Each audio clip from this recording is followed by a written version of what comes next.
Hello everyone, welcome to कैपी novel world. सावधान, इस कहानी में वयस्क भाषा और कुछ ऐसे दृश्य हैं जो केवल 18 वर्ष से ऊपर के श्रोताओं के लिए हैं। इसमें उपयोग किए गए शब्द और स्थितियां हर किसी के लिए उचित नहीं हो सकती।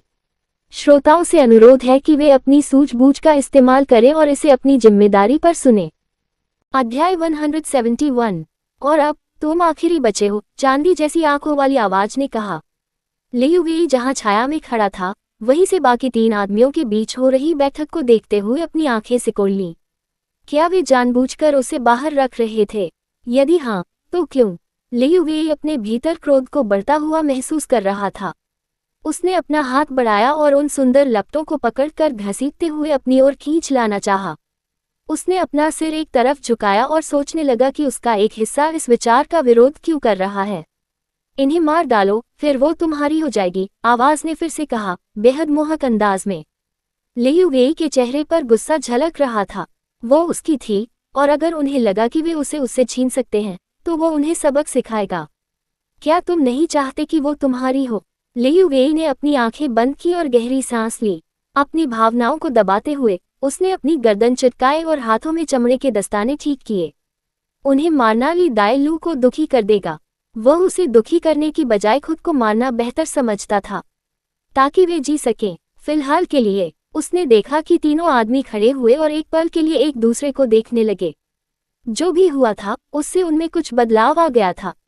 उसने बाकी दोनों में तो ये बदलाव नहीं देखा, लेकिन वान चाओ के साथ इतना समय बिताने के कारण उसे यह जरूर महसूस हो रहा था कि उनमें कुछ तो अलग था। उन्होंने उसे तुमसे छीन लिया, यही फर्क है। अब उनका एक अंश उनके भीतर है और उनका एक अंश उसके भीतर। आवाज सुनकर लियू वेई दंग रह गया। ऐसा कैसे हो सकता है? उन्होंने उसे क्यों नहीं बताया? उन्हें कहानियां याद नहीं हैं, किसी को भी याद नहीं होती। लेकिन तुम्हारे पास विकल्प हैं, आवाज आई, ये जानते हुए कि उसे लियू वेई पर निश्चित जीत हासिल है। विकल्प? उस आदमी ने जोर से पूछा। उसकी निगाहें सीढ़ियां चढ़ते हुए बाकी 3 आदमियों पर टिकी थीं, संभवतः वे ली दाई को खोजने जा रहे थे। ली दाई के अलावा इस दुनिया में तुम्हारे लिए एक और है। तुम उसे पा सकते हो। तुम्हें किसी के साथ साझा नहीं करना पड़ेगा। क्या ये बेहतर नहीं लगता? आवाज मोहक और सम्मोहक थी, मानो उसे यही जवाब चुनने के लिए मजबूर कर रही हो। आवाज सुनते ही लियू वेई का सारा गुस्सा शांत हो गया। मन ही मन मुस्कुराते हुए वह अंधेरे से बाहर निकला और दूसरों के पीछे चल दिया। आवाज खामोश थी, उसे समझ नहीं आ रहा था कि उसका मेजबान क्या सोच रहा है। वह अंधेरे में गहराई तक जा रही थी। उसका एक हिस्सा किसी ऐसी चीज के लिए तड़प रहा था जो पूरी तरह से उसकी अपनी थी। उसे पता था कि उसे क्या करना है, किन पुकारों का जवाब देना है, और अपेक्षित अंत क्या होगा। लेकिन वह ऐसा नहीं चाहती थी। इस विचार मात्र से ही वह भयंकर क्रोध में डूब गई। किसी को भी वे कहानियां याद नहीं थीं, लेकिन उसे याद थीं, और वह इससे कम कुछ भी स्वीकार नहीं करता। उम्मीद है कि मेजबान भी सहमत होगा, वरना। उसने धीमी सी हंसी हंसी, इतनी धीमी कि मेजबान को सुनाई नहीं दी। फिलहाल अंधेरे में पीछे हटते हुए वह हमले के सही समय का इंतजार करने लगा। ये तो होना ही था। आखिरकार ये तो किस्मत में लिखा था। मैं एक शानदार नींद से जागा तो देखा कि कमरे में 3 आदमी मुझे घूर रहे हैं। मैंने मुस्कुराते हुए उन्हें देखा और सुनिश्चित किया कि वे सुरक्षित और सही सलामत हैं। अरे, चौथा कहाँ था? लियू वेई कहाँ था? लियू वेई, मैं चीख पड़ी, वान चाओ के साथ झपकी लेने से ठीक पहले आए सपने को याद करते हुए। आवाजें कह रही थी कि ये आदमी मेरे नहीं हैं। क्या लियू वेई ऐसा सोच सकता है? क्या इसीलिए वो यहाँ नहीं था? लियू वेई, मैं फिर चिल्लाई, मुझे शांत करने की कोशिश कर रहे लोगों को पूरी तरह से नजरअंदाज करते हुए। मैं तभी शांत हो जाऊंगी जब लियू वेई यहाँ आ जाएगा। दरवाजा खुला और सामने लियू वेई खड़ी थी। मैंने अपनी आंखें बंद कर ली और खुद को शांत होने दिया। तुम कहाँ थी? मैंने गुस्से में कहा। ओह, ऐसा करने का मेरा इरादा नहीं था। ठीक है, दूसरा प्रयास। तुम कहाँ थे? मैंने गुर्राते हुए कहा। इस बार मेरी आवाज धीमी और ज्यादा धमकी भरी थी। लियू वेई बस हंसते हुए बिस्तर के पास आया। चेन जी हान उठ खड़ा हुआ और लियू वेई मेरे बगल में आकर खड़ा हो गया। मैं यही हूँ, उसने माथे पर प्यार से चुंबन करते हुए जवाब दिया। कमरे में चारों पुरुषों को देखकर मुझे बहुत अच्छा लगा और मेरा दिल पिघल गया। मुझे लगता है कि आपको इस पर एक नज़र डालनी चाहिए। ये तुम्हारे नहीं हैं, मेरे भीतर की आवाज़ ने फुसफुसाते हुए कहा। मैंने आंखें घुमाई, मुझे इसकी परवाह नहीं थी। मुझे छोड़कर मत जाओ, मैंने आग्रह किया, ये जानते हुए कि शायद मैं कुछ ज्यादा ही सोच रही थी, लेकिन मेरे दिमाग में चल रही आवाजें मेरी भावनाओं के साथ खिलवाड़ कर रही थी। कभी नहीं, उसने मुझसे वादा किया। मैं तुम्हें कभी नहीं छोड़ूंगा, चाहे तुम मुझसे तंग ही क्यों ना आ जाओ। ऐसा कभी होगा ही नहीं, मैंने उपहास उड़ाते हुए कहा। ऐसा कभी नहीं होगा कि मैं उसे अपने आसपास न चाहूं। सच कहूं तो मैं या तो उन्हें पट्टा और कॉलर से बांधकर अपने पास रहने के लिए मजबूर करूंगी या फिर पुनर्जन्म लेने वाले किसी भी व्यक्ति को मार डालूंगी। सच में यह एक तुक्का लगाने जैसा था। ऐसा नहीं होगा, छोटी बच्ची, वान चाओ ने नाराजगी से कहा। मैंने मुस्कुराते हुए जवाब दिया, पता नहीं, तुम गले में पट्टा और रस्सी में प्यारी लगोगी। शायद मुझे कांटों वाला पट्टा ढूंढना चाहिए। मैंने इसे मजाक में कहा, लेकिन मैं उनमें से किसी को भी खोना नहीं चाहती थी, और अगर इसका मतलब उन्हें अपने साथ बंद रखना था तो मैं वही करने वाली थी। मुझे कुछ समझ नहीं आ रहा कि क्या हो रहा है, लेकिन हाँ, मुझे वान चाओ कुत्ते के गले में पट्टा पहने हुए दिख रहा है। लियू यूजेक हंसते हुए बोले और उन्होंने मुझे आलू का टुकड़ा लगा हुआ एक कांटा पकड़ा दिया। जीभ से उसका रस चखते हुए मैं आह भर उठा। मेरे कमरे में जो ताज़ा फल थे उनके मुकाबले तो ये कुछ भी नहीं थे, लेकिन चून के ये गाढ़े सिर्फ में डिब्बाबंद थे तो मुझे अपनी नसों में दौड़ती चीनी का ये झटका अच्छा लग रहा था। ठीक है, हमें सोचना पड़ेगा कि दूसरे घर में रहने वालों का क्या करना है, चेन ज़िहान ने दीवार से टेक लगाकर कहा। मैंने भौहें चढ़ा ली। मुझे एहसास ही नहीं हुआ कि उस पूरे झमेले का अभी तक निपटारा नहीं हुआ था। क्या यह फैसला उस आदमी को नहीं लेना चाहिए था? ठीक है, मैं बड़बड़ाया। सच में इन लोगों के साथ इस घोंसले को छोड़ना नहीं चाहता था, लेकिन कर्तव्य पुकार रहा था। लोगों को मारना जरूरी था और दुनिया को बचाना था। तीसरी आवाज आई। मैंने उस पर उपहास किया। मैं वही करूंगा जो मैं करना चाहता हूं और कोई मुझे रोक नहीं सकता, खासकर मेरे दिमाग की आवाजें तो बिल्कुल नहीं। इसके अलावा मुझे पूरा यकीन था कि उनके पास ऐसी दवाएं हैं जिनसे ये लक्षण दूर हो जाते हैं। तहखाने को देखने के बाद दूसरी बार सीरियल किलर के घर में जाने को लेकर मेरी उत्सुकता और भी कम हो गई थी, लेकिन उन लोगों ने जोर देकर कहा कि नीचे जाना पूरी तरह से सुरक्षित है। मुझे यकीन नहीं था, लेकिन चूंकि मैंने किसी को भी अपनी नज़र से ओझल नहीं होने दिया, इसलिए रेनरू जुवान को निगरानी का जिम्मा सौंपा गया। मैंने उसे ऊपर से नीचे तक घूरा, क्योंकि वह मेरी आंखों में देखने से इनकार कर रहा था। वह अच्छा है, चेन ज़िहान ने मेरी कमर पर हाथ रखते हुए कहा। वह मेरा सहायक है और मुझे लगता है कि वह घर पर रसद का काम संभालने में सक्षम होगा। चेन ज़िहान की किसी बात से रेनरू जुवान को अगर कोई हैरानी हुई भी तो उसने जाहिर नहीं की। क्या तुम्हें पता है तुम्हें क्या करना चाहिए? मैंने उससे पूछा। उसने एक पल के लिए मेरी तरफ देखा और सिर हिलाया, कुछ नहीं बोला। मैंने आह भरते हुए कहा, कुछ बोलिए। उसने अपनी भौहें उठाई, लेकिन मेरी तरफ दोबारा नहीं देखा। उसने एकरस स्वर में कहा, मुझे ही रुकना है और दरवाजा खुला रखना है। और अगर कोई दरवाजा बंद करना चाहे तो आप क्या करेंगे? मैंने पूछा। ठीक है, तो शायद मुझे तहखाने में फंस जाने को भी उन चीज़ों की लंबी सूची में जोड़ देना चाहिए जो मुझे बहुत परेशान करती हैं। मेरे सवाल पर हैरान होकर उसने चेन ज़िहान की तरफ देखा। दूसरे आदमी से अपनी बात न मनवा पाने पर रेनरू जुवान ने मेरी तरफ देखा। उन्हें मार डालो, मैंने कहा। मैं बस इस सब को जल्दी खत्म करके घर जाना चाहता था। अगर कोई दरवाजे के पास आए, दरवाजा बंद करने की कोशिश करे या दरवाजे की तरफ बार बार देखे तो उसे मार डालो, भले ही वह हमारा ही कोई आदमी हो। उसने उलझन में माथे पर शिकन लाते हुए पूछा। मैंने लियू यूजेक की ओर देखा। तकनीकी रूप से तो ये सब उसी के आदमी थे, भले ही वह हम में से ही कोई हो। लियू यूजेक ने भावहीन चेहरे से पुष्टि की। मैं उससे सटकर गुजरी और अपना शरीर उससे रगड़ा। उसने मेरी उंगलियों को कसकर पकड़ लिया जो हमारे शरीरों के बीच छिपी हुई थी, फिर मुझे छोड़ दिया। मैं उसे इतना समझती थी कि मुझे बुरा नहीं लगा। उसकी दुनिया में हर छोटी बड़ी बात का इस्तेमाल आपके खिलाफ किया जा सकता था और वह किसी को भी यह मौका नहीं देना चाहता था, खासकर अगर इसका मतलब मेरे साथ कुछ बुरा हो ना हो। मुझे उसके सार्वजनिक स्नेह प्रदर्शन की ज़रूरत नहीं थी यह जानने के लिए कि वह मेरे बारे में कैसा महसूस करता है। आखिरकार मुझे बस उसकी सफ़ेद लौ को देखना था और मैं जान जाती कि वह मेरे बारे में क्या सोचता है। चलो इस झंझट को खत्म करते हैं, मैंने सीढ़ियों के ऊपर खड़े होकर कहा। वैसे मैं सबसे पहले नीचे उतरने से साफ इनकार कर रहा था। हल्की सी हंसी के साथ चेन ज़िहान पहले नीचे चला गया और मैं उसके सुरक्षित होने की सूचना का इंतजार करने लगा। अध्याय 172 सुरक्षित। चेन जी हान चिल्लाया और मैंने राहत की सांस ली। उसे यह चिल्लाने में मेरी उम्मीद से ज्यादा समय लग गया था, या शायद इसलिए कि वह मेरी नजरों से ओझल हो गया था और मैं बेचैन हो रही थी। खैर, मेरा मूड पहले से ही खराब था और मुझे पूरा यकीन था कि आगे चाहे कुछ भी हो जाए, ये ठीक नहीं होने वाला था। मैं धीरे धीरे सीढ़ियों से नीचे उतरा और बाकी तीनों आदमी मेरे पीछे पीछे आने लगे। मुझे अपने इरादे का कोई अंदाजा नहीं था, लेकिन मुझे पता था कि कुछ सीमाएं हैं जिन्हें मैं पार नहीं करूंगा, चाहे इसका मतलब लड़कों को नाराज करना ही क्यों न हो। पिंजरों के और करीब आते ही मैंने एक नए जानवर को देखा जो कल वहां नहीं था। वान चाओ की ओर मुड़कर मैंने सवालिया निगाह से अपनी भौहें उठाईं। उसने कंधे उचकाते हुए कहा, मुझे समझ नहीं आ रहा था कि तुम उसके साथ क्या करना चाहते हो। उसने अपने हाथों को जेब में डालते हुए ऐसे कहा जैसे उसे किसी बात की परवाह ही न हो।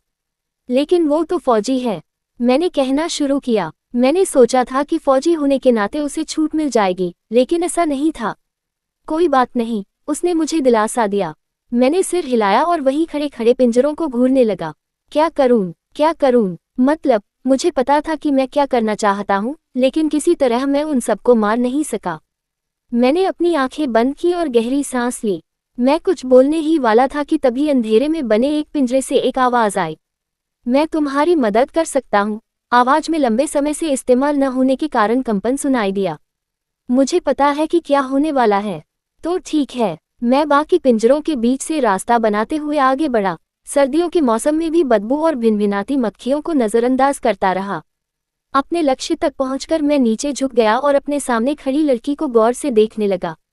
वह 18 साल से ज्यादा की नहीं लग रही थी, पर मुझे क्या पता, उससे भी बाकी लड़कियों की तरह ही बदबू आ रही थी और उन्हीं की तरह वह भी हड्डियों का ढांचा मात्र थी। लेकिन उसकी आंखों ने मुझे मोह लिया। मैं जानता था कि मुझे क्या देखना चाहिए था, वो निराशा, वो निर्जीवता जो अब तक उसके हर कण में समझ आनी चाहिए थी, लेकिन मैंने वो नहीं देखा। जो मैंने उसकी आंखों में देखा, वो एक भयंकर क्रोध था।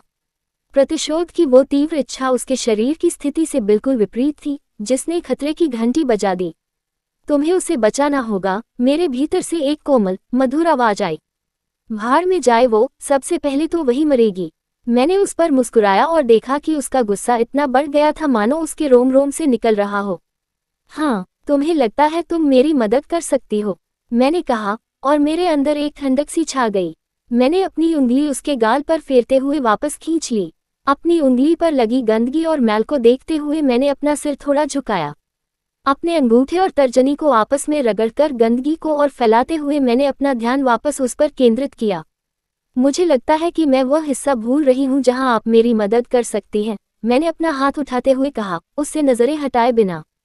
चेन जी हान मेरे पीछे आए, एक बार फिर गीले कपड़े से, और मेरा हाथ साफ करने लगी। पता नहीं वो मुझे पूरी तरह भूल गई थी या क्या, लेकिन जब उसने चेन जी हान को देखा तो वो रुक गई। चेन जी हान, उसने फुसफुसाते हुए कहा, मानो वो उसका रक्षक हो। मैं हल्की सी हंसी हंस पड़ी और पीछे खड़े आदमी की तरफ मुड़ी।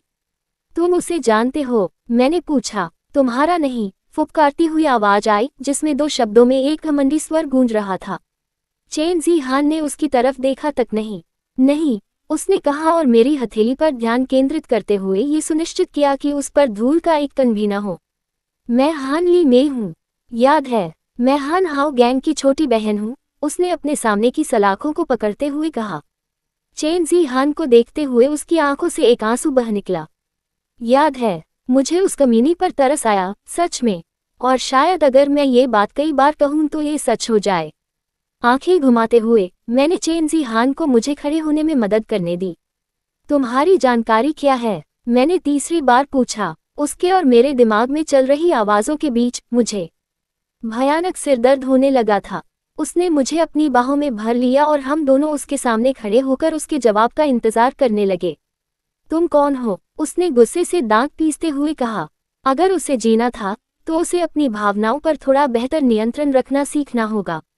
ली दाई लू, मैंने जवाब दिया। मैं लगभग देख सकती थी कि वह ये पता लगाने के लिए दिमाग में क्या सोच रही थी कि वह मेरा नाम जानती है या नहीं। जब उसने अपना सिर नीचे कर लिया, ये सोचकर कि वह अपनी मुस्कान मुझसे छुपाने में कामयाब हो गई है, तो मैं समझ गई कि उसे बिल्कुल भी पता नहीं था कि मैं कौन हूँ। मुझे पता है क्या होने वाला है, उसने अपनी ठुड्डी ऊपर उठाते हुए कहा और उस जगह को घूर कर देखा जहां चेन ज़िहान ने मेरी कमर के चारों ओर अपना हाथ लपेटा हुआ था। मुझे लगता है कि आपको इस पर एक नज़र डालनी चाहिए। तुमने ये बात कई बार कही थी, मैंने कहा। मैं तय नहीं कर पा रहा था कि उसे जल्दी मारूं या धीरे धीरे, लेकिन मुझे पता था कि मैं उसे जिंदा नहीं छोड़ सकता।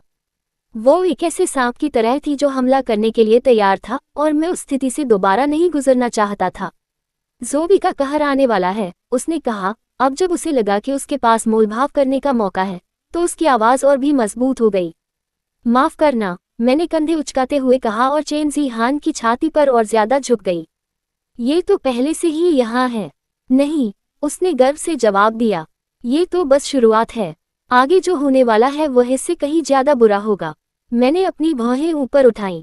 तुम्हें ये सब पता है, लेकिन फिर भी इतना भी नहीं कि कुत्ते की तरह पिंजरे में बंद न हो जाओ। मैंने हल्के से मुस्कुराते हुए पूछा। मुझे महसूस हुआ कि वान चाओ और लियू भाई मेरे पीछे आ रहे हैं और चेन ज़िहान को चारों ओर से घेर रहे हैं। लियू यूज़ेग, उसने कहा जैसे ही वह उसकी नज़र के सामने आया। उसने दोनों पुरुषों को बारी बारी से देखा और फिर अपना ध्यान मुझ पर केंद्रित कर लिया। आपने अपना नाम क्या बताया था?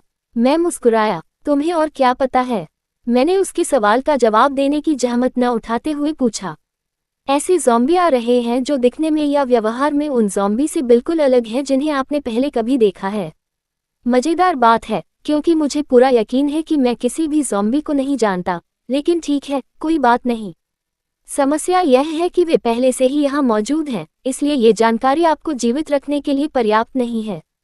और ये तथ्य कि चेन ज़िहान और लियू यूज़ेग दोनों मुझे जानते हैं, क्या ये काफ़ी नहीं है? उसने ठुड्डी ऊपर उठाते हुए पूछा। आखिर महिलाएं ये क्यों मान लेती हैं कि ठुड्डी ऊपर उठाते ही वे बहस जीत जाती हैं? मुझे गलत मत समझिए, मैं भी अक्सर ऐसा करती हूँ, बस इसी तरह मुझे उस हाव-भाव का मतलब पता चलता है। लेकिन फिर भी, ये इस तरह की हरकतें करने का समय नहीं था। मैं बड़ी मुश्किल से जी रही थी, और वो मेरी कोई मदद नहीं कर रही थी। अपने अंदर, अपने प्रेमी की ज्वालाओं में सुकून ढूंढते हुए, मुझे आश्चर्य हुआ कि अब एक लाल ज्वाला मेरे भीतर प्रकट हो रही थी। मैंने उसे धीरे से छुआ और वान चाओ मेरे दिमाग में आ गया। हौंफते हुए, मैं उसकी ओर मुड़ी। मुझे नहीं पता था कि उसकी ज्वाला मेरे अंदर कैसे आई, लेकिन फिर भी मैं आभारी थी। उसने बस मुझे सिर हिलाकर इशारा किया, और मैंने अपना ध्यान वापस अपने सामने खड़े व्यक्ति पर केंद्रित कर लिया। मेरे पास दो विकल्प थे। पहला था उसे वापस लाना और उसकी योजना का पता लगाने की कोशिश करना, और दूसरा था उसे अभी मार देना। मैं उन सभी उपन्यासों को दोष देने वाला था जो मैंने पढ़े थे, क्योंकि उनमें से एक भी ऐसा नहीं था जो दयालु और करुणामय होने के अच्छे पक्ष को दर्शाता हो। सर, सीढ़ियों के ऊपर से एक आवाज आई। लियू यूज़ेग मुड़ा और अपने आदमी को देखा जो हमारे करीब आ रहा था। हमने लगभग सारा सामान इकट्ठा कर लिया है, लेकिन जगह फिर से खत्म हो गई है। पिंजरे में बंद लड़की हौंफते हुए बोली, हे हाय ताओ, क्या वो सबको जानती नहीं थी? हान ली मेई, उसने इतनी तेजी से सिर घुमाया कि मानो टूट ही गया हो। वह सलाखों के बीच से हाथ बढ़ाकर उसे पकड़ने की कोशिश कर रही थी। तुम यहाँ कैसे आए? चिंता मत करो, मैं तुम्हें बाहर निकाल लूंगा। हे हाय ताओ घुटनों के बल गिरते हुए उसका हाथ पकड़ते हुए बोला। चारों ओर देखने पर उसे पिंजरों की चाबियां नहीं मिली, इसलिए वह लियू यूज़ेग की ओर मुड़ा। सर, आपको उसे बाहर निकालने में मेरी मदद करनी होगी, उसने कहा। अब उसकी आवाज़ उस शांत, संयमित गिरोह के सदस्य जैसी नहीं थी जैसी वह यहाँ आने पर था। और मैं ऐसा क्यों करूं? लियू यूज़ेग ने गंदे पिंजरे के सामने घुटनों के बल बैठे आदमी को घूरते हुए पूछा। क्योंकि मैंने उसके भाई से वादा किया था कि मैं हमेशा उसकी रक्षा करूंगा, जवाब आया। लेकिन जिस तरह से उसने उसका हाथ पकड़ा हुआ था, उससे कुछ और ही पता चल रहा था। धिक्कार है, मुझे उसे पहले ही मार देना चाहिए था। अध्याय 173। और अगर मैं आपकी विनती मानने को तैयार न हूं तो? लियू यूज़ेग ने सामने खड़े व्यक्ति की ओर देखते हुए पूछा। मुझे हल्की सी हंसी आ गई, क्योंकि मुझे याद आ गया कि मैंने भी कई बार उससे यही कहा था। गर्दन चटकाते हुए मैंने चेन ज़िहान की ओर देखा। क्या तुम इसमें दखल नहीं दे रहे हो? मैंने उससे पूछा, क्योंकि वह मुझे चुपचाप पकड़े हुए था। उसने मेरी तरफ देखा और सिर हिलाया। उसका जीना या मरना तुम पर निर्भर करता है, उसने अपने विशाल कंधों को ऐसे उचकाते हुए कहा जैसे हमारे सामने दो बदनसीब प्रेमी धूल में घुटने टेक कर बैठे हों। तुम उसे नहीं मार सकते, हे हाय ताओ ने मेरी ओर ध्यान देते हुए कहा। मैं ये तो नहीं कह सकता कि मैं उससे कभी मिला हूँ, बस इतना जानता हूँ कि वह लियू यूज़ेग और चेन ज़िहान के साथ था। उसके भाई ने मेरी जान बचाने के लिए अपनी जान दे दी। मैं तुम्हें उसे मारने नहीं दूंगा। मुझे महसूस हुआ कि चेन ज़ी हान मेरे पीछे अकड़ गया है। उसे हे हाई ताओ का मुझसे बात करने का तरीका पसंद नहीं आया। मैंने कहा, उसने तुम्हें बचाया है, मैंने नहीं। तुम दोनों के बीच जो भी समझौता हुआ है उससे मेरा कोई लेना देना नहीं है। मैं तुम्हें उसे मारने नहीं दूंगा। वह गुर्राते हुए खड़ा हो गया। उसकी लंबाई और मेरे इतने करीब होने को देखते हुए मुझे यकीन था कि वह मुझे डराना चाहता था, लेकिन बदकिस्मती से वह ज़ॉम्बी अल्फा जितना भयानक नहीं था। उसके और चेन ज़ी हान के बीच फंसी हुई मैंने ऊपर उसकी तरफ देखते हुए मुस्कुरा दिया। मुझे लगता है तुम्हारी लाश पर से होकर गुजरना होगा, मैंने भौहें चढ़ाते हुए कहा। जब उसने घुराघुराहट की तो मैंने आंखें घुमा लीं। और तुम मुझे ये बताने वाले कौन होते हो कि क्या होगा और क्या नहीं होगा? मेरा मतलब है, लियूजेक के पास अपार्टमेंट कॉम्प्लेक्स में लगभग 200 आदमी थे, यकीनन उसे एक की भी कमी खलेगी। है ना, वह जीवित रहेगी, एक कर्कश आवाज ने कहा, जो अब पहले की तरह मधुर और दयालु नहीं थी। तुम उसे वापस ले जाओगे और उसे अपना भाग्य पूरा करने दोगे। वो आवाज सुनकर मैं जम गया। सिर दर्द, कानों में बज रही आवाज और चारों ओर फैली अफरा तफरी को नजरअंदाज करते हुए मैंने अपने सामने पिंजरे में घुटनों के बल बैठी लड़की को घूर कर देखा। मैंने अपनी ठुड्डी ऊपर उठाए और उसे घूर कर देखा। तुम कौन हो? मैंने गुर्राते हुए पूछा। अचानक सन्नाटा छा गया। पिंजरों में बंद डरी हुई लड़कियों की सिसकियां भी बंद हो गईं। चेन ज़ी हान के हाथ पर थपथपाकर मैंने उसे जाने दिया और वापस घुटनों के बल बैठ गई। मैंने उस लड़की को घूर कर देखा और अपने अंदर दबा हुआ गुस्सा कुछ हद तक बाहर निकलने दिया। ज़ॉम्बी भी मुझे इस हालत में देखकर भाग जाते थे, लेकिन इस लड़की ने कुछ नहीं किया, पलक भी नहीं झपकाई। मैंने पहले ही कहा था, हान ली मेई, उसने अपना सिर थोड़ा झुकाकर जवाब दिया। अगर उसके 3 दांत होते तो वो एक अच्छी ज़ॉम्बी बन सकती थी, लेकिन हान ली मेई मेरे लिए बिल्कुल भी मायने नहीं रखती थी। तो फिर वो इतनी महत्वपूर्ण क्यों थी कि उन आवाज़ों में से एक उसे बचाना चाहती थी? तभी मुझे समझ आया, वो उन 4 में से एक थी, उन 4 में से एक जो इस प्रलय का अंत करेगी, मेरे की का श्रेय लेंगी और मेरे एक आदमी को ले जाएंगी। मेरी आंखों के सामने लाल रंग की चादर छा गई और मैं एक पल के लिए पूरी तरह से सुन्न हो गया। चेन ज़ी हान ने ली दाई लू के साथ अपने बंधन से निकलने वाले ऐसे प्रचंड क्रोध का अनुभव पहले कभी नहीं किया था। उसे समझ नहीं आ रहा था कि क्या हो रहा है, लेकिन एक पल पहले उसकी लौ शांत थी, बस थोड़ी सी झुंझलाहट थी, और अगले ही पल उसका पूरा शरीर एक ऐसी तीव्र बैंगनी लौ में घिर गया कि पिंजरे में बंद लड़की दर्द से चीखते हुए पीछे की ओर गिर पड़ी। फिर अफरा तफरी मच गई। हे हाई ताओ ने ली दाई लू को पीछे धकेलकर लड़की तक पहुंचने की कोशिश की, लेकिन राजकुमारी से निकलती लपटों की चपेट में आकर वह बुरी तरह झुलस गया। बाकी सब लोग स्तब्ध रह गए, समझ नहीं पा रहे थे कि क्या करें। वे सब जानते थे कि ये लपटें एक अजेय ज़ॉम्बी का क्या हाल कर सकती हैं, इंसान की तो बात ही छोड़िए। चेन ज़ी हान ये सोचने में अपना दिमाग खपा रहा था कि क्या करे, तभी लियू वेई ने उसे धक्का देकर एक तरफ कर दिया। जरा भी संकोच किए बिना लियू वेई बैंगनी लपटों में कूद पड़ा और उस महिला को अपनी बाहों में भर लिया, उसके कान में फुसफुसाते हुए कुछ कहा। उसके पास जाओ, अंधेरे से आती हुई आवाज ने आदेश दिया, जिससे लियू वेई चौंक गया और उसने ली दाई लू को आग की लपटों में घिरते हुए देखा। अभी पहली बार लियू वेई को उस आवाज का पालन करने में कोई परेशानी नहीं हुई।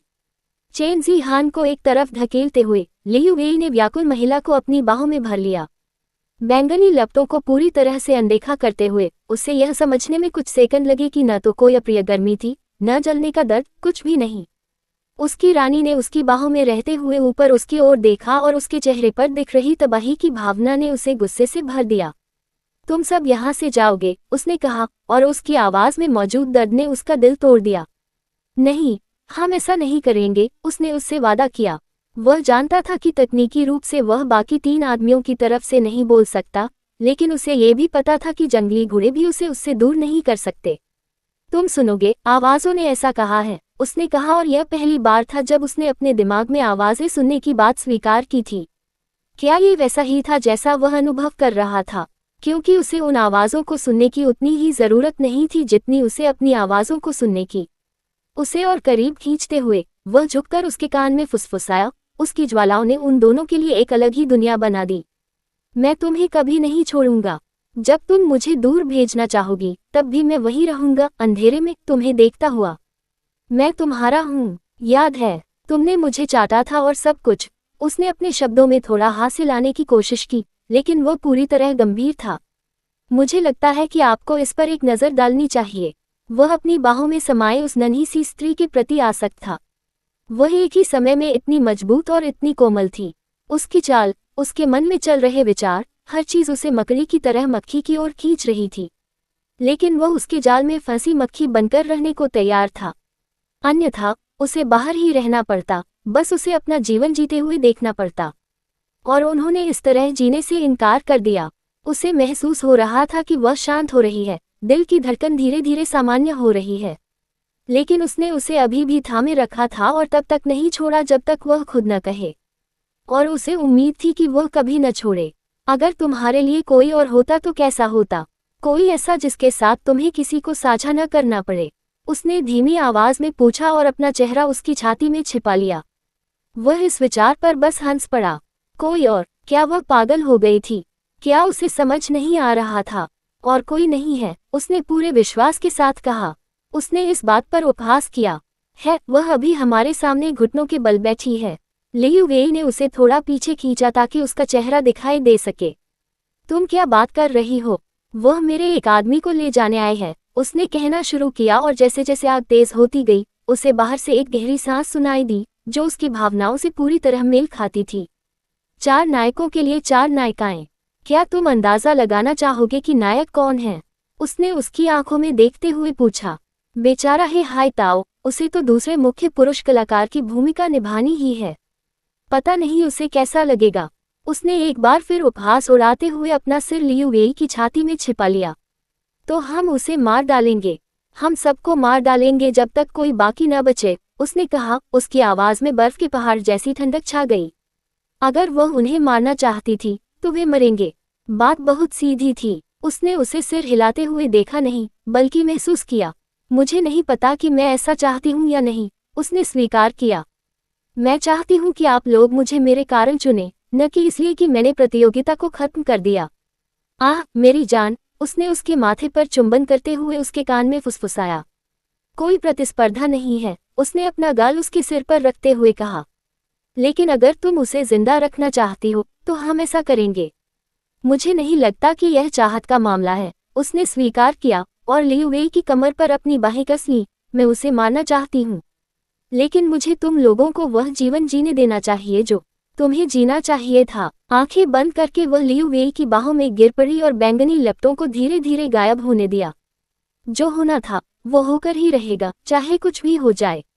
मुझे लगता है कि हर किसी के जीवन में एक ऐसा मोड़ आता है जो उनके लिए इतना महत्वपूर्ण होता है कि वर्षों बाद भी वे उस सटीक क्षण को याद कर सकते हैं और आत्मविश्वास से कह सकते हैं कि यही वह क्षण था जब उनका जीवन बदल गया।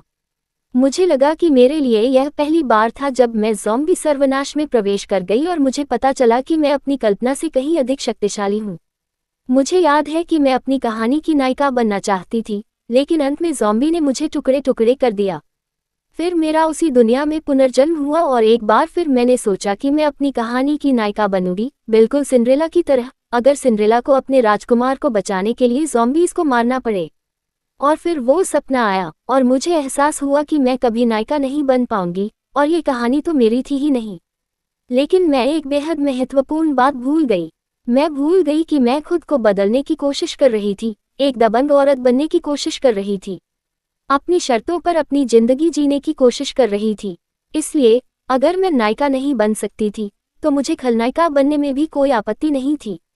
जैसे ही बैंगनी लपटें शांत हुई, मैंने बंदूक निकाली और पिंजरे में बंद लड़की के सिर में गोली मार दी।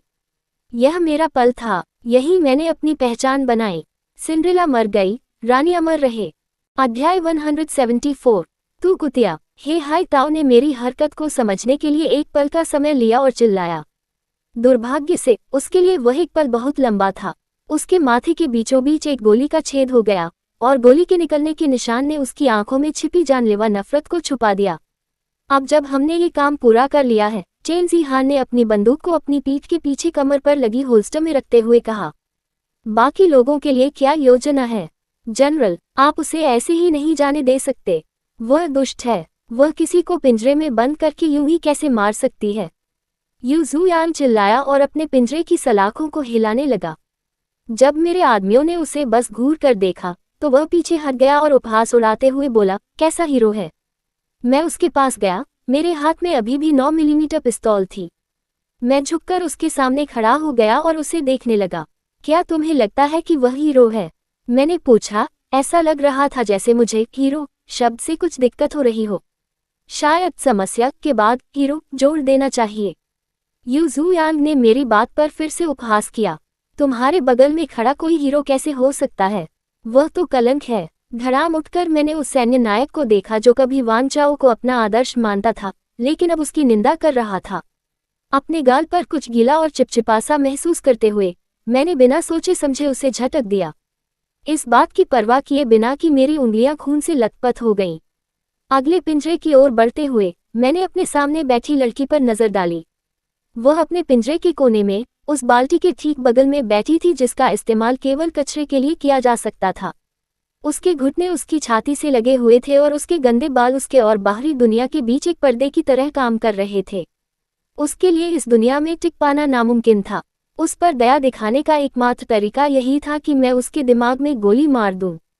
मैंने अपना सिर एक तरफ झुकाया। क्या उसे जीना चाहिए या मर जाना चाहिए? क्या इससे वाकई कोई फर्क पड़ता था? मैं तुम्हें एक विकल्प देती हूँ, मैंने खुद से कहा। सीधी कमर, कंधे पीछे और ठुड्डी ऊपर उठाकर मैंने कमरे में मौजूद लड़कियों से कहा, दुनिया बदल गई है और अब इंसान शिकार हैं। मैंने पिंजरों और मुझ पर टिकी निगाहों के बीच देखते हुए कहना शुरू किया। पहला विकल्प यह है कि मैं इन पिंजरों के ताले खोल दूं और तुम आज़ाद हो जाओ। जो भी तुम्हारा मन चाहे करने के लिए आज़ाद। लेकिन मैं तुम्हारी देखभाल नहीं करूंगी, इसलिए इसके बारे में सोचना भी मत। दूसरा विकल्प है मौत, यही और अभी। यहाँ जो सबसे योग्य है वही बचेगा, तो तुम क्या चुनोगी? मैं मुड़कर वापस उस कुर्सी की ओर चल पड़ा जिस पर कोई शव नहीं पड़ा था। मेरा इरादा भांपकर चेन जी हान मेरे आगे दौड़ा और कुर्सी उठा ली। उसे पिंजरों के सामने लाकर उसने कुर्सी नीचे रख दी और सीट को पोंछ दिया। मैंने उसे सिर हिलाकर सहमति दी और बैठ गया, फिर पैर मोड़कर बैठ गया और अपनी बाहों को पैरों पर फैला लिया। मेरे दाहिने हाथ में अभी भी बंदूक थी, लेकिन मैं उसे इतनी जल्दी छोड़ने वाला नहीं था। मौत, एक लड़की ने कहा जिसे मैंने पहले कभी नहीं देखा था। वह पुराने गद्दे पर लेटी हुई थी, इतनी गंदी कि भूरे और पीले धब्बों में लगभग घुल मिल गई थी। वह हिली नहीं, मेरी तरफ देखा तक नहीं। साफ था कि वही एमपी हमले के बाद से कुछ महीनों से कहीं ज्यादा समय से यहाँ थी। अगर ऐसा था तो वे इस ऑपरेशन को काफी लंबे समय से चला रहे होंगे। आखिरी फैसला, मैंने अपनी बात पर कायम रहते हुए पूछा। हाँ, उसने फुफकारते हुए कहा। अपना सिर थोड़ा सा हिलाकर मेरी आंखों में देखते हुए उसने जवाब दिया। मैं उसके चेहरे पर बिखरे निशानों को देख सकता था और जानता था कि ये शायद सबसे कम निशान थे। अपनी बंदूक उठाकर मैंने सावधानी से निशाना साधा, साफ वार करना चाहता था। तो शांति से जाओ, मैंने उससे कहा और ट्रिगर दबाने से ठीक पहले मैंने उसके होठों पर एक हल्की सी मुस्कान देखी। अगला जीवन तुम्हें वह सुख दे जिसकी तुम हकदार हो। बैंग बंदूक से निकले धमाके की आवाज सुनकर बाकी लड़कियां चौंक गईं। आखिरी गोली की गूंज अभी भी कमरे में गूंज रही थी। अगला, आजादी। कमरे की दूसरी तरफ से एक आवाज आई, लगभग ठीक उसी जगह से जहां हानली में खून बहने से मर रही थी। मैंने वांग चाओ की ओर देखा और उसने पलक झपकते ही उसका पिंजरा खोल दिया। वह पिंजरे से बाहर निकली और लड़खड़ाते पैरों पर खड़ी हो गई। धन्यवाद, उसने मुझसे कहा, लेकिन मैंने उसकी बातों को अनसुना कर दिया। मुझे धन्यवाद मत कहो, मैंने सिर हिलाते हुए कहा। तुम्हारा जीवन और मृत्यु केवल तुम्हारी अपनी शक्ति पर निर्भर करेगा। बहुत ज्यादा भरोसा मत करो, मैंने उसे अपनी तरफ से पूरी सलाह देते हुए कहा। उसने मेरी तरफ देखा और सिर हिलाया। फिर भी धन्यवाद। पिंजरों से मुंह मोड़कर वह ऊपर की ओर दौड़ पड़ी। उसे जाने दो, लियू यूजेग ने सीढ़ियों के ऊपर खड़े किसी भी व्यक्ति से चिल्लाकर कहा। कुछ देर सन्नाटा छा गया और जब कोई गोली नहीं चली तो मैंने अपनी नज़र सीढ़ियों से हटाकर वापस पिंजरों की ओर कर ली। अगला, मुझे लगता है कि आपको इस पर एक नज़र डालनी चाहिए। मौत, अगली लड़की ने कहा। पहली लड़की की तरह वह भी मुश्किल से हिल डुल पा रही थी। उसके टखने टूटे हुए थे और टेढ़े मेढ़े तरीके से जुड़े थे, जिससे वह फिर कभी चल नहीं सकती थी। दुनिया के अंत से पहले भी, जब चिकित्सा जगत में इतनी तरक्की हो जाएगी, तब भी उसे दर्द से भरी कठिन जिंदगी जीनी पड़ेगी। शांति से जाओ, मैंने कहा, जब वह मेरी ओर घूर रही थी और उसकी निगाहें मेरी बंदूक पर टिकी थीं। उसकी आंखों में आशा की एक किरण कौंधी कि शायद यही अंत होगा। अगला जीवन तुम्हें वह सुख प्रदान करे जिसके तुम हकदार हो, तारांकन टकराना। सीरियल किलर के घर के तहखाने में मौजूद हर एक महिला से पूछताछ करने में मुझे घंटों लग गए, लेकिन ये करना जरूरी था। जब लड़कियां मौत या आज़ादी में से किसी एक को चुन रही थीं, तब मेरे साथी मेरे साथ खड़े रहे, जरा भी नहीं डगमगाए। मैं उनसे पूछना चाहती थी कि क्या वे मेरे इस काम से सहमत हैं, क्या वे अब भी मुझे उसी नज़र से देखेंगी, लेकिन हर बार मैंने अपनी ज़बान बंद रखी। ये चिंता करने का समय या स्थान नहीं था। मैंने ये रास्ता खुद चुना था और मैं इसे अंत तक निभाऊंगा। पिंजरों में सिर्फ एक आखिरी लड़की बची थी। वह पूरे समय घुटनों के बल बैठी रही और एक पल के लिए भी उसने अपनी नज़रें मुझसे नहीं हटाईं। तुम्हारा फैसला, मैंने उसकी ओर भौहें उठाकर पूछा। तुम, उसने जवाब दिया और यह इतना अप्रत्याशित था कि मुझे इसे समझने में थोड़ा समय लगा। मैं धीरे से हंस पड़ा। और तुमने मुझे क्यों चुना? मैंने पूछा। मेरा मतलब है, ये वाकई एक दिलचस्प जवाब था। उसके अलावा किसी भी लड़की ने मौत या आज़ादी के अलावा कुछ और नहीं चुना था। क्योंकि तुम्हें मेरी ज़रूरत पड़ेगी, उसने जवाब दिया। उसकी सीधी पीठ जरा भी नहीं हिली। वह मुझे आकर्षित करती थी, उसमें कुछ ऐसा था जो मुझे उससे नफरत नहीं करवाता था। मैं कह सकता था कि वह मुझे अपनी ओर खींचती थी, उसमें कुछ ऐसा था जिसे मैं चोट नहीं पहुंचाना चाहता था, लेकिन ये कहना भी सही नहीं लगता था। और मुझे तुम्हारी ज़रूरत क्यों पड़ेगी? मैंने पूछा, मानो उसने मेरी दुनिया को एक धुरी पर नहीं रखा हो। मैं एक अच्छी लड़ाकू हूँ, मेरे पास ऑफिस मैनेजमेंट की डिग्री है और मैं वायलेट सरपैंच सिंडिकेट की इकलौती बेटी हूँ, उसने कहा। उसका चेहरा एकदम भावहीन था। मुझे मानना पड़ेगा, जब तक उसने यह नहीं बताया कि वह एक और सिंडिकेट नेता की बेटी है, तब तक मैं ठीक थी। पिछली बार जब मैं उनमें से एक से मिली थी, तो उसने मुझसे लियुवेई को छीनने की कोशिश की थी। जैसे ही मैंने अपने साथियों के बीच उसके होने के परिणामों के बारे में सोचना शुरू किया, मेरे मन में एक ठंडी सी सिहरन छा गई। क्या वह एक और महिला मुख्य किरदार बन सकती है? वह किस किरदार को निभाने की कोशिश करेगी? और मुझे औरतें पसंद हैं, उसने मेरी तरफ देखते हुए हल्के से मुस्कुराते हुए कहा, मानो उसे पता हो कि मैं क्या सोच रहा हूँ। मेरे सामने तुम्हारे मर्द पूरी तरह सुरक्षित हैं। मैं हंस पड़ा और वांग चाओ की तरफ देखा। उसका पिंजरा खुलने के बाद वह बड़े सलीके से बाहर निकली और मेरे सामने खड़ी हो गई। क्या इससे कोई दिक्कत होगी? उसने थोड़ा हिचकिचाते हुए पूछा। मैंने अपनी भौहें ऊपर उठाईं। वो आत्मविश्वास से भरी औरत कहाँ चली गई? क्या समस्या यह है कि तुम्हें औरतें पसंद हैं या समस्या यह है कि तुम्हें मेरे आदमियों में दिलचस्पी नहीं है? क्योंकि दोनों ही बातें ठीक हैं। मुझे हमेशा यह अजीब लगता था कि जब कोई पुरुष अपनी पत्नी या प्रेमिका के प्रति पूरी तरह से अधिकार जताता है, तो इसे सबसे अच्छा और सबसे रोमांटिक माना जाता है, लेकिन जब कोई महिला उतनी ही अधिकार जताती है, तो उसे एक बुरी इंसान समझा जाता है। क्या मेरे दोस्त चाहते हैं कि मैं बहुत सारे लड़कों के साथ दोस्ती करूं? शायद नहीं। क्या मैं चाहती हूं कि वे बहुत सारी लड़कियों के साथ दोस्ती करें? बिल्कुल नहीं। तो मेरे बॉयफ्रेंड में दिलचस्पी न रखने वाली लड़की का आसपास होना मेरे लिए एकदम सही था। और वो बेस चलाने के सारे लॉजिस्टिक्स और हिसाब किताब संभाल सकती थी। अगर मेरा मन होता तो मैं उससे शादी कर लेता। एलिसियन फील्ड्स में आपका स्वागत है। हम आपको सीधे गहरे पानी में फेंकने जा रहे हैं, इसलिए उम्मीद है कि आप तैरना जानती होंगी, मैंने सीढ़ियों पर चढ़ने के लिए मुड़ते हुए कहा। मैं एक पल के लिए थम गई, फिर मुड़कर पीछे आ रही लड़की को देखा। आपका नाम क्या है? मैंने पूछा, यह महसूस करते हुए कि मैं उसे बिना जाने ही अपने सामान की जिम्मेदारी सौंपने जा रहा था। रोवान रोक्सी, उसने मुस्कुराते हुए कहा। अध्याय 175। जिंदगी में अक्सर ऐसा होता है कि जब आप इसकी बिल्कुल भी उम्मीद नहीं करते, तब वह आपके पैरों तले से जमीन खींच लेती है। मतलब, मुझे सच में कोई शिकायत नहीं थी। हमें पूरे 3 महीने शांति और सुकून के मिले। हर दिन एक अलग टीम सामान इकट्ठा करने और जितना हो सके उतना अच्छा प्रशिक्षण लेने के लिए निकलती थी और हम सभी 311 लोग एक बेहतरीन ढंग से काम करने वाली मशीन बन गए थे। और मैं ये बात सबसे पहले स्वीकार करूंगा कि यह सब एक महिला, रुवान रुओशी की वजह से हुआ था। वो अचानक आए और देखते ही देखते सबको संभाल लिया। लड़कों ने रेन रुओ जुवान को उसका सेकंड इन कमांड नियुक्त किया और उन दोनों की जोड़ी कमाल की थी। साथ ही उन्होंने सबके लिए पूरे 2 साल का राशन भी जुटा लिया। मतलब, मैं तो बहुत खुश थी। निजी तौर पर मैं अपना सारा समय दोस्तों के साथ या रसोई में बिताने में कामयाब रहा और जीवन आनंदमय था। मुझे याद नहीं कि मैं कभी इतना तनाव मुक्त रहा हूँ। वांग चाओ, चेन सी हान और लियू यूजेक के साथ मेरा रिश्ता दिन ब दिन और मजबूत होता जा रहा था। उनके अंदर की ज्वालाएं इसे सुनिश्चित कर रही थी। मुझे समझ नहीं आ रहा था कि लियू वेई का साथ मेरे पास क्यों नहीं था, पर कोई बात नहीं। आखिर वह तो पूरे समय मेरा साथ ही रहा, तो भला मैं शिकायत कैसे कर सकती थी। हालांकि अप्रैल का महीना आया और उसके साथ ही मौसम इतना गर्म हो गया कि बर्फ पिघलने लगी। आपूर्ति लेकर लौट रही टीमों में तनाव साफ महसूस हो रहा था।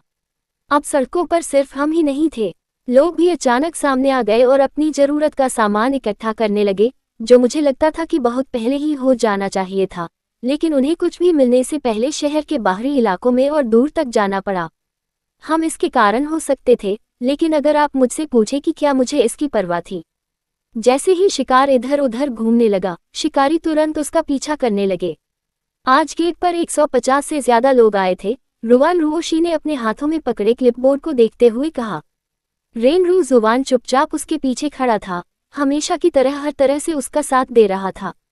मैं उन दोनों को एक साथ देखना चाहती थी, लेकिन मुझे भी पता था कि ऐसा होना मुमकिन नहीं था। और मैंने उसकी आवाज में बेचैनी महसूस करते हुए पूछा, और उनमें से कुछ पिंजरों में बंद लड़कियां थीं। उसने मेरी ओर देखते हुए स्वीकार किया। और आपको बुरा लगा? आगे क्या कहना है, ये सोचते हुए उसने अपने होंठ दबा लिए। हम दोनों इस बात पर सहमत थे कि हम कितने और लोगों को शामिल कर सकते हैं, लेकिन मुझे पता है कि लोगों को मना करना मेरे मुकाबले उसके लिए ज्यादा मुश्किल था। भले ही वह एक सिंडिकेट की राजकुमारी थी, लेकिन उसका दिल सोने जैसा था। सिर हिलाते हुए उसने मेरी और उन लड़कों की तरफ देखा। उन्हें लगा कि उन्हें अंदर आने का हक है। उनमें से कुछ ने तो हंगामा भी किया। उसने मेरी आंखों में देखने से बचते हुए कहा, मैंने उन सबको चेतावनी दी थी कि जब वे आज़ादी चुनेंगे तो भविष्य में उन्हें खुद पर निर्भर रहना पड़ेगा। मैंने उन्हें याद दिलाया, मुझे इस बात की जरा भी परवाह नहीं थी कि वे हंगामा करेंगे। मुझे तो इस बात की ज्यादा चिंता थी कि कोई दयालु इंसान उन्हें अपने यहाँ शरण दे दे। रुवान रूशी ने सिर हिलाया और कलम की नोक को कुतरने लगी। मैंने आंखें सिकोड़कर उसे घूरा। कलम चबाने की उसकी आदत से मुझे समझ आ गया था कि आगे जो होने वाला है वो मुझे पसंद नहीं आएगा। मैं उन्हें अंदर आने देना चाहती हूँ, उसने गहरी सांस लेते हुए कहा और फिर मेरी तरफ देखा। नहीं, मैंने कुर्सी पर पीछे झुकते हुए कहा। हमारी रोजाना की बैठकें हमारे पेंट हाउस में होती थी क्योंकि वह सबसे आरामदायक जगह थी, लेकिन फिर भी रुवान रूशी और रेनरू जुवान बैठने से इनकार कर रही थी। मेरा जवाब सुनकर उसने सिर हिलाया, लेकिन कलम चबाती रही, यहाँ तक कि मुझे लगा कि स्याही उसके मुंह पर फैल जाएगी। लेकिन मैंने उसकी ओर देखते हुए कहा, कोई किंतु परंतु नहीं। हमारे पास पर्याप्त सामान है, उसने इशारा करते हुए कहा, इस उम्मीद में कि इससे मैं दया दिखाऊंगा। लेकिन दुर्भाग्य से ऐसा होने वाला नहीं था। मैंने भौहें चढ़ाते हुए पूछा, हमारे पास कितना सामान है? 2 साल के लिए काफी है, उसने अपने नोट्स देखते हुए कहा। ठीक है, तो जब ये सामान खत्म हो जाएगा तो हम क्या करेंगे? मर जाएंगे। आपका क्या मतलब है? मेरा मतलब है, हम उम्मीद करते हैं कि हम 2 साल से अधिक समय तक जीवित रहेंगे, तो जब यह आपूर्ति खत्म हो जाएगी तो हम क्या करेंगे? मुझे लगता है कि आपको इस पर एक नज़र डालनी चाहिए। अधिक मिलना? कहाँ से? हमने इस शहर में जो कुछ भी बंधा हुआ नहीं था, वह सब ले लिया है, अब हम आगे कहाँ जाएं? वह रुकी और गंभीरता से मेरी ओर देखा। हमारे पास 2 साल के लिए पर्याप्त सामान है। अगर हम इसे बहुत सोच समझकर इस्तेमाल करें तो शायद 4 साल के लिए भी। लेकिन हर एक व्यक्ति जिसे हम शरण देंगे, उसका मतलब होगा कि जो लोग पहले से यहाँ हैं उनके लिए सामान कम हो जाएगा। तो आप हम में से किसे मरने के लिए चुन रही हैं ताकि उन्हें सामान मिल सके? मैं चाहती थी कि वह समझे कि मैं ये सब इसलिए नहीं कर रही थी क्योंकि मैं बुरी थी, हालांकि मैं थी, बल्कि इसलिए कर रही थी क्योंकि मैं अपने लोगों की रक्षा के लिए अपनी पूरी कोशिश कर रही थी। मैं अपने किसी वफादार आदमी को किसी की दया के कारण भूखा नहीं रहने दूंगी, सिर्फ इसलिए कि कोई दुख भरी कहानी सुनाकर शरण मांगने आया है। नौसेना का अड्डा ज्यादा दूर नहीं है, उन्हें जो चाहिए वो वहां मिल जाएगा। मैंने हाथ हिलाते हुए अपनी बात समाप्त की। मैंने अपना किला बना लिया था, संचार टावर चालू थे और सैनिक अच्छी तरह से प्रशिक्षित थे। मैं उनसे इससे ज्यादा कुछ नहीं मांग सकता था, इसलिए मैं उन्हें धन्यवाद देने के लिए अपनी पूरी कोशिश करूंगा कि वे आने वाली चुनौतियों से सुरक्षित रहें। मैंने देखा कि रुवान रूशी ने हाथ में क्लिपबोर्ड को कसकर पकड़ लिया और सिर हिलाया। मैं सचमुच बहस नहीं करना चाहती थी, लेकिन साथ ही मुझे ये भी जरूरी था कि वह मेरी बात समझे। क्या आप असहमत हैं? मैंने पूछा। क्या मेरी हिम्मत है? उसने गुस्से से भरी नजरों से मेरी तरफ देखते हुए कहा। तो फिर आपका क्या सुझाव है? मैंने थकी हुई आह भरते हुए पूछा। मेरे पीछे खड़ी चेन जी हान ने मुझे दिलासा और सहारा देते हुए अपना एक हाथ मेरे कंधे पर रखा। हमने उन्हें अंदर आने दिया। वे बस कुछ ही लोग हैं, उसने कहा, और मुझे बिल्कुल समझ नहीं आया कि वह इस बात पर इतना जोर क्यों दे रही थी। कई महीनों से लोग यहाँ आने की कोशिश कर रहे थे और उन्हें मना करने में उसे कोई दिक्कत नहीं थी, तो अब क्यों?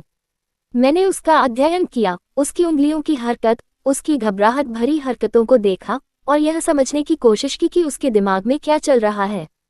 रेन रू जुवान, लियू वेई ने चेन सी हान के ठीक बगल में खड़े होकर झट से कहा। सामने घूरते हुए उस आदमी ने कहा, आज उसने कुल 25 लोगों को अंदर आने दिया, जिनमें पिंजरों से निकाली गई 12 लड़कियां भी शामिल थीं। रुवान रूशी चौंक कर पीछे मुड़ी, उसे बिल्कुल भी उम्मीद नहीं थी कि वह इस तरह उसके साथ ऐसा व्यवहार करेगा। लेकिन वह ये नहीं समझ पाई थी कि उसकी वफादारी हमेशा लियू यूजेक के प्रति रहेगी। उसके लिए उसने कुछ भी गलत नहीं किया था। दूसरी तरफ मैं थोड़ा निराश था। उसने मेरे घर में ऐसे लोगों को आने दिया जिन्हें मैं नहीं जानता था, जिन्हें मैं पसंद नहीं करता था, और मुझे बताने की हिम्मत तक नहीं की। उसे उम्मीद थी कि मैं उसकी बात मान लूंगा और मुझे कुछ पता भी नहीं चलेगा। क्या उसने पहले भी ऐसा किया है? लियू यूजेग ने रेन रू जुवान से पूछा। वह जानती थी कि मेरे दिमाग में क्या चल रहा है। नहीं, दूसरे आदमी ने जवाब दिया। ये पहली बार था। मैंने सामने खड़ी महिला की ओर मुड़कर देखा। मैं उसे दोस्त तो नहीं कह सकती थी, लेकिन वह मेरी सबसे करीबी कर्मचारियों में से एक थी। तो फिर आपने किसे मरने के लिए चुना है? मैंने उससे पूछा। मेरी निगाहें उसकी आंखों से हटी नहीं थीं। तुम किस बारे में बात कर रहे हो? उसने गुस्से से कहा। उसकी राजकुमारी वाली शख्सियत पूरी तरह से सामने आ गई। 25 अंदर, 25 बाहर। दिन के अंत में संख्या वही रहनी चाहिए। इसलिए कृपया जिन्हें आपने मौत की सजा सुनाई है, उन्हें सूचित करें कि उन्हें सूर्यास्त से पहले चले जाना होगा ताकि नए आने वाले लोग उनका सामान ले जा सकें। रुवान रूशी मुझे घूर रही थी और कमरे में सन्नाटा छाया हुआ था। आप मुझसे ऐसा करने के लिए नहीं कह सकते। रात होने में 30 मिनट से भी कम समय बचा है। मैं आपसे कुछ भी करने के लिए नहीं कह रहा हूँ। यह आपका चुनाव था और आपको उस निर्णय के परिणामों को स्वीकार करना होगा। आंकड़े नहीं बदल सकते। तुम्हें पता है, तुम सचमुच एक निर्दयी औरत हो, है ना? उसने क्लिपबोर्ड को बगल में रखते हुए कंधे झुकाकर पूछा। हाँ, मैं हूँ, लेकिन मैंने उन्हें अंदर आने की इजाजत नहीं दी। अगर मैं सचमुच एक कठोर निर्दयी बनना चाहती तो मैं तुम्हें भी बाकी 24 लोगों के साथ बाहर भेज देती। फिलहाल मैं बस तुमसे यह फैसला करने को कह रही हूँ कि किसे जाना है। क्या आप सचमुच इससे सहमत हैं? उसने वान चाओ और लियू यूजेक की ओर मुड़कर पूछा, जो मेरे दोनों ओर सोफे पर बैठे थे। मेरे आदमियों ने बस उसे देखा, कुछ भी कहने की जहमत नहीं उठाई। जब तुम पहली बार यहाँ आए थे, तब उसने तुम्हें चेतावनी दी थी कि यह या तो सफल हो जाओ या डूब जाओ वाली स्थिति है और यहाँ सब कुछ नियमों के अनुसार होता है, लियू वेई ने बताया। इसलिए सोच समझकर चुनाव करो। मैं मना करती हूँ, उसने अपनी ठुड्डी ऊपर उठाते हुए और मेरी ओर घूरते हुए कहा। और आप इसके बारे में कुछ नहीं कर सकते। मेरी स्टोरी सुनने के लिए आप सभी का धन्यवाद। अगर मेरी स्टोरी पसंद आती है तो मेरे चैनल को सब्सक्राइब करें।